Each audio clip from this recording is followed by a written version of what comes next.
Harp on Sports, the Bar, podcast, media, audio, and radio network. What do we have in store for you on this edition of the program? Super Showcase, baby.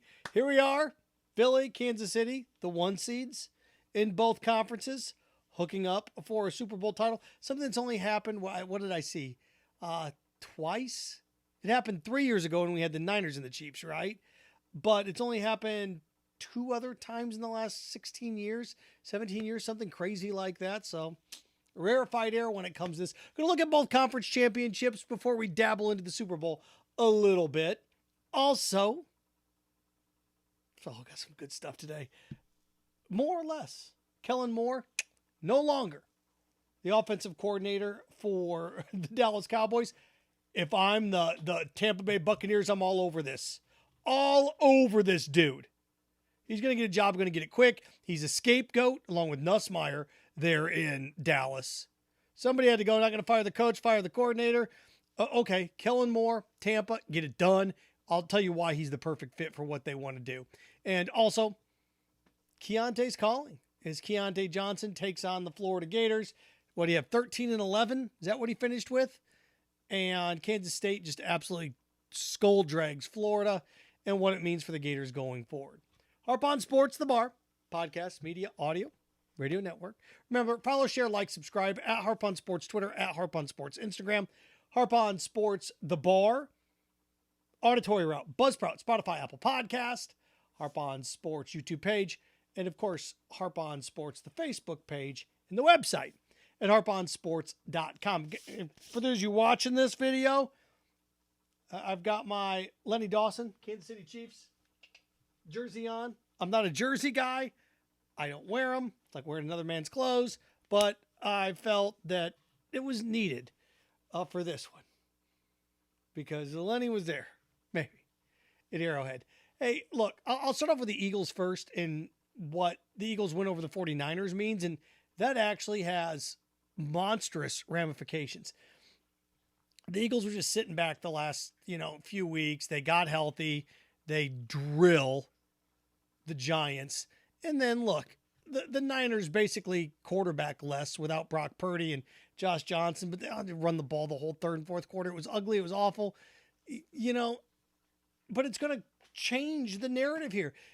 The question is Brock Purdy, that elbow, is it a UCL injury? And of course we know what UCL is. Baseball players, it's Tommy John surgery. If that thing is busted, then you're talking, he's not going to play football at all next year. Not at all.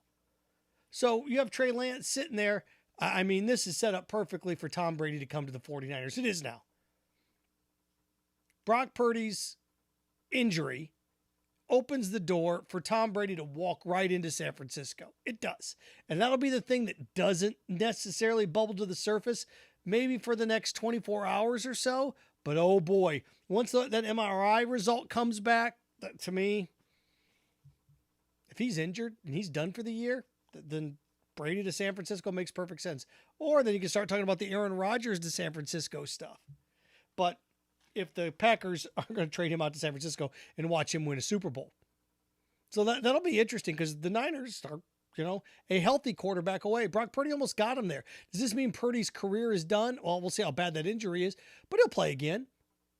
They could ride with him next year. They could. But if he's banged up and he's injured, and look, it makes sense to bring in a veteran. Now, what does that mean? Well, it sets some other dominoes, what happens in Tampa, and we're going to get to that Kellen Moore situation here in a moment. But that's the big thing that came out of conference championship game that nobody's really talking about is how the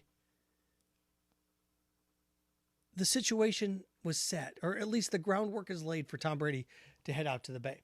Now, look, Eagles are going to be tough to beat. Eagles are favored in the Super Bowl, and they should be favored in the Super Bowl. Jalen Hurts looks good. Defensively look good, but they haven't been tested. Not really. They haven't. And I don't know how much of a difference that makes when you're crushing everybody. Does it matter if you're tested or not? The Super Bowl is the Kelsey Bowl, or is it the Andy Reid returns to Philadelphia or takes on his former crew bowl? And we talk about coaches and championships. Winning a second one's just everything, isn't it? Winning a second one's everything. And I was trying to think about this. Other than Belichick, who's the last coach to win multiple Super Bowls? Think about that. I was trying to think about that today. I'm like, wait a second. Other than Belichick, who's the last coach to win multiple Super Bowls? Because you start to go back through and look, and Bill's got, 6 of them, 7 of them, so it's like, good gracious. Like, wait a second here. Arians has got one, Reed's got one, and Pete Carroll only won one, and Sean Payton only won one. And is it Mike Shanahan, the last coach to have multiple Super Bowls? Gruden got one. You can get one, but to get multiple Super Bowls is tough. Dungy got one. Kubiak got one. It's just tough. Think about that. Another fun little storyline. If Andy Reid wins a Super Bowl, he'll be only the second coach since Mike Shanahan to win multiple Super Bowls. So those are just a couple of the storylines. See, I got a couple minutes to this podcast. I haven't mentioned the Chiefs win over the Bengals yet. Look, were there some questionable things? Yeah, of course there were. But how I look at calls like that is, do they affect the outcome of the game? That's how I look at them. If there's a play that's missed, a called third strike that's missed or something like that, okay, did the next guy get out? What happened? Did the next guy ground out? Did it burn him? Did the bad call burn him? And with the Chiefs and the referee running on the field late there in the fourth quarter and didn't hear the whistle, or we heard the whistle and, okay, the play is stopped and it wasn't stopped, they got another chance, and then they get the holding call and they get a first down. They had to punt. They ended up having to punt, so it really didn't hurt them. It really didn't hurt the Bengals. It didn't. So that's kind of how I look at things, right? Like fouls at the end of the game with LeBron and the no call, that cost the Celtic or cost the Lakers the game on Saturday night. It didn't cost them the game. Well, I guess he could have missed the free throw, but this one, okay, there's a couple close ones. All right. Well, there was a no holding call, and then there was a roughing the passer that should have been called on Burrow, and okay. There was on the massive play that Burrow threw a first down on. I saw Frank Clark get held, and it happens. Got held bad. Got held actually late in the game. He actually got held in the end zone when Burrow made one of those big plays. So that's a safety. But see, that's just it. Everything seemed to go against the Bengals. And then look, the late hit out of bounds, that's your ball game. That's your ball game. And it's funny how people want the referees to swallow the whistle in that situation. Could you imagine? Look, he hit him out of bounds. He hit him a good yard out of bounds. It wasn't bang, bang. He took a step and extended his forearm. I understand the other calls. Do they have an impact on the outcome of the game?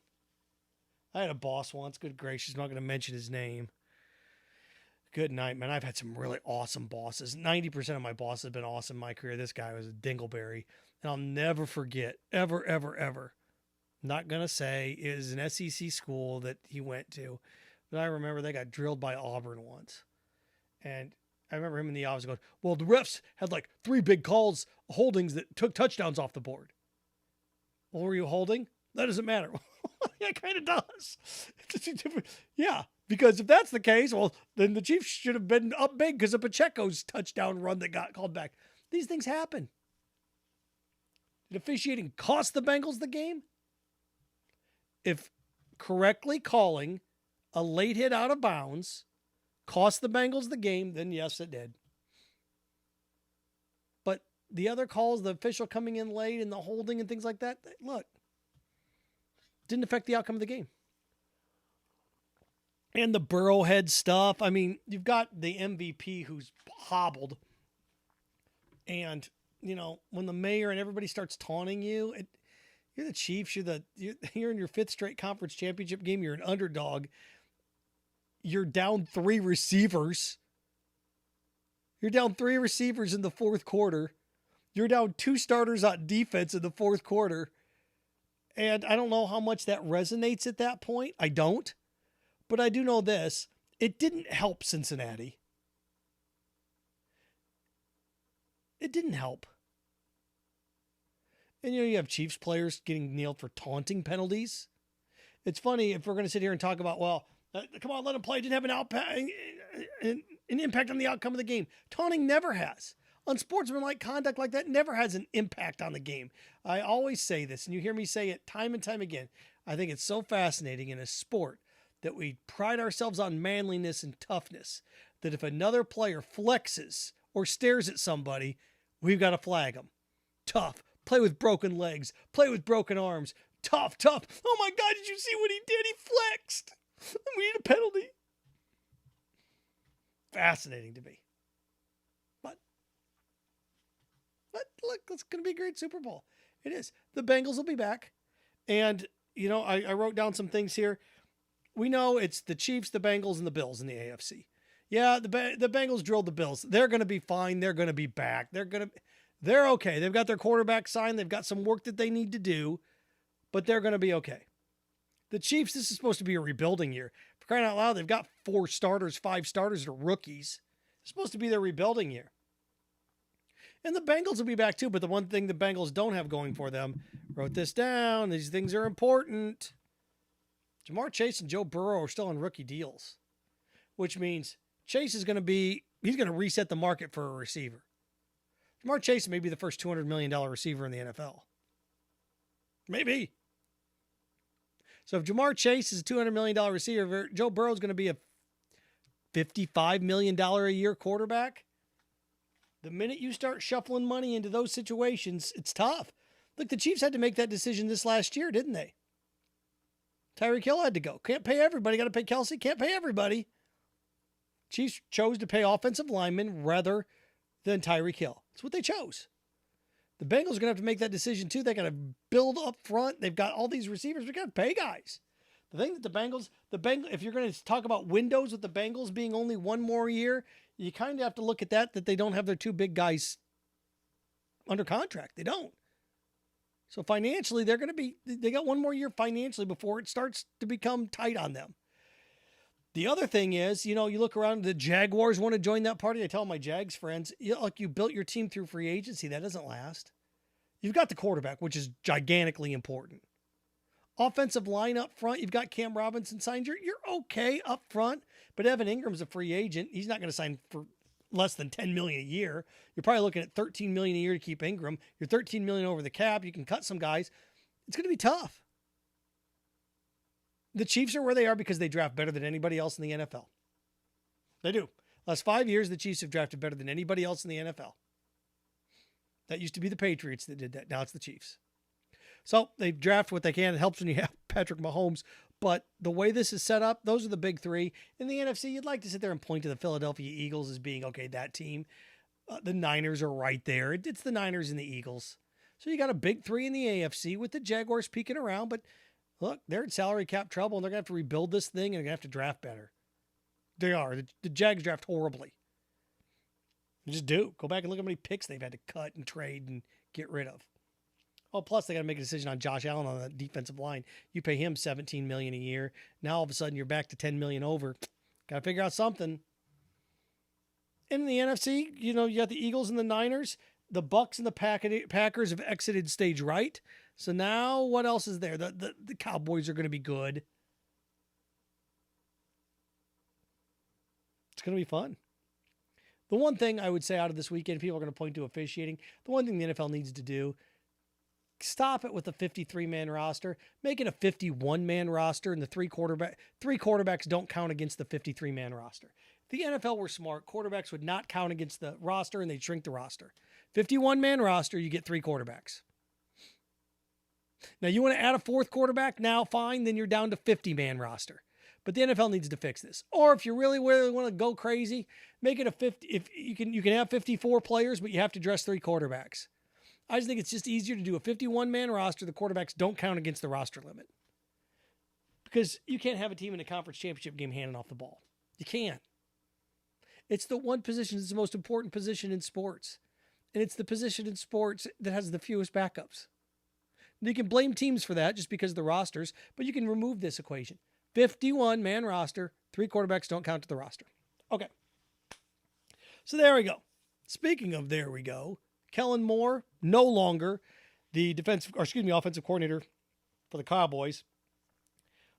The Buccaneers should be all over this. They should. Kellen Moore spent his entire coaching career with the Cowboys. He's quarterback's coach and became OC. And the Cowboys wanted to blame somebody. All right. Looked like a genius against the Buccaneers, didn't he? You got to see him up close and personal, Tampa, a couple weeks ago. Now, you find yourself in a situation where Byron Leftwich is gone. You got to figure out what you're going to do offensively. Kellen Moore falls into your lap. People forget that Kellen Moore with Cooper Rush, didn't they go undefeated? So, if Kellen Moore's calling plays and Cooper Rush is successful, and the Cowboys are winning early in the year, the Cowboys win a road playoff game, the Cowboys go out to San Francisco, are competitive, but fall behind and lose it in the fourth quarter, and you want to blame play calling and blame it on Kellen Moore, go for it. But if you're the Bucs and you got to figure out what you're going to do, you've got Blaine Gabbert. Do you want to give Kyle Trask a run here? If you're going to give Kyle Trask a run, then Kellen Moore's your guy. Kellen Moore's the guy. Now, Kyle Trask hasn't beat out Blaine Gabbert yet, so we have some question marks with Kyle Trask, don't we? But Kellen Moore should be the next OC. And, as I mentioned, Brady's gone. Brady's not coming back to Tampa. And you find yourself in a situation that they've got to get the quarterback figured out. Julio Jones is aged out. The Bucs are going to be rebuilding here for the next 2 years. They are. The good news for the Bucs is that division is terrible. Carolina's probably going to have a rookie quarterback. The Falcons may have a new quarterback. Or are they going to roll with Desmond Ridder? The Saints, oh my gosh, how bad that division is. So that's one good thing the Bucs have going for them. This is how bad that division is. And look, yeah, you could bring in a Jimmy Garoppolo, maybe a Derek Carr, and patchwork it and go 10-7 next year. You could do that if you want to. But then that pretty much means Kyle Trask's time's done. So you got to make some decisions there. But Kellen Moore should be the Buccaneers' next offensive coordinator. He will be an offensive coordinator here in the next 3 weeks. It's just a question of where he ends up. You look around the league at where he could go, new coaches, new places. Some offensive coordinator is going to get hired. I mean, don't be surprised at all. I said I would be surprised, I guess, at this point. If Eric Bieniemy would ever leave Kansas City, then Kellen Moore would go to Kansas City. So if you're the Bucs, you should hire this man. Cooper Rush. Forget about Cooper Rush. Kellen Moore calling plays. This Cowboys team was good. The problem with this Cowboys team is they lost a game late in the year in Jacksonville that they shouldn't have lost. They scored, almost 40 points in that game, didn't they? Kellen Moore's a scapegoat here. He's a good offensive coordinator. Is going to be a head coach in the NFL. Buccaneers would be wise to hire him. They really, really would. Okay. Yeah. Boy, it's just amazing. 12 months ago, we were talking about Byron Leftwich being the head coach of the Jaguars, and now he's fired. And Kellen Moore interviewed to be the head coach of the Carolina Panthers a week ago, and now he's out of a job. It's crazy how this league works, isn't it? That's why you get your money while you can get it. You take the job when you can get it. Want to wrap with this. Keyontae Johnson in Manhattan, Kansas State, drills Florida. And, I've said this, and look, I from what I've seen, it's been pretty positive. If you root against Keyontae Johnson, you're scum. You're a turd. You're vile. Here's a guy that wants to play again. Wanted to play. I understand why Florida didn't want to clear him. I understand that. The same way that I understand why boxing commissions don't let fighters fight when they get to a certain age. You can't have that on your conscience. Why you don't let players play with a concussion. I get why coaches are, get off, you can't, we're not doing this. I understand why the Gators did it. He had a heart attack. He almost died on the court. And Florida's like, I can't. I look at the Keyontae Johnson situation with the Florida Gators the same way I look at it like your high school sweetheart. We've all been there, at least most of us. We've all dated people that we weren't going to marry. Care about them. They mean the world to you, but you're just not going to marry them. And the Gators Keyontae, it just wasn't going to work out anymore. So he goes and he has success, and Kansas State's good. And to me, could they make the Final Four? You bet they could. I think they're a Sweet 16, Elite 8 style team. I know they're ranked 5th, but they're good. They can go up and down. They're good. It's a good basketball team. Big 12 champion good. You bet. Kansas State could end up being a 1 seed. They'd also end up being a 4 seed. But the way I look at it, Florida compared to them, look, they're a better basketball program. I think Todd Golden's a good coach. Florida, not ready for that yet. Just like they're not. Look, what do they have coming up here? They get Tennessee at home. And it's an interesting stretch for the Gators. But good for Keyontae. I'm glad to see him succeed. Look, wishing other people well, if you view that as an indictment on your favorite team's success, I never wish anybody ill. I don't. Not in that situation. Yeah, if you're a serial killer, yeah, okay. I hope you get caught and you get lethal injection. You bet. But I mean, if somebody's a good person, why would you wish him ill? And I look at what his career is going to be. I don't know what he's going to be at the next level, but good for him. Good for him. I understand why Florida let him go. I understand why he still wants to play. Just because it worked out for you. Somebody once told me this, like Mrs. Right, but not really. Instead, Mrs. Right now. Oh, okay. He's Mr. Right. He's Mr. Right now. I get it. Gators sitting there 12-9, 5-3 in the conference. This is the big 4-game stretch. Tennessee at home, Kentucky on the road, Bama and Vandy. If they somehow can get 2 wins there, then they're probably going to make the NCAA tournament. They go 1-3, then they're going to be 13-12 and 6-6 in the conference. And now is where you need to win 5 of 6. You need to start doing things like that.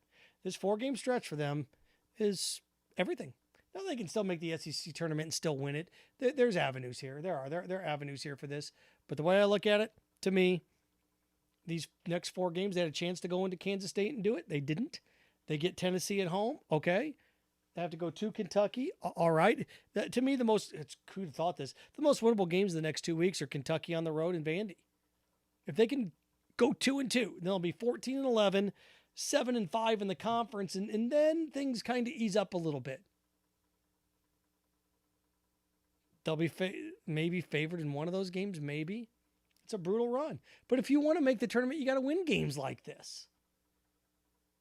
You know, so many teams, RPI, top 50 wins, or quad 1 wins, quad 2 wins, you got it. Here you go. Look, it's amazing how this works, because if they would beat Tennessee at home, then all of a sudden they're 13-9 and 6-3 in the conference, and all of a sudden you're starting to talk, well, wait a second, this team could win 10 games in the conference. This team, you know, at 13-9 going to Kentucky, they could be 14-9, and Bama. See how quickly it changes? So, in order to make the tournament, you should have to win games like Tennessee. Last year, what did they do? They beat Auburn at home. They won a big game at home. They're going to have to do this. But Todd Golden's done a nice job this year. It's a different style. Brought in a bunch of guys. Okay. It's not going to fare much better in terms of a result this year as it was last year. Maybe this team can make the tournament. Last year, the NIT team, right? Maybe this year they can make the tournament, but these next 4 games are going to tell the tale. They really are. But who's Keyontae's weekend? Good for him. Len Dawson style. Harp on Sports, the bar. Podcast, audio, media, and radio network. Remember, follow, share, like, subscribe at Harp on Sports Twitter, at Harp on Sports Instagram. You can also check it out. Auditory Route, Buzzsprout, Apple Podcast, and Spotify. Harp on Sports, the YouTube channel. Harp on Sports, the Facebook page. And, of course, harponsports.com. Remember, stay clean, stay focused, stay strong. Frankenstein. Have fun with your friends.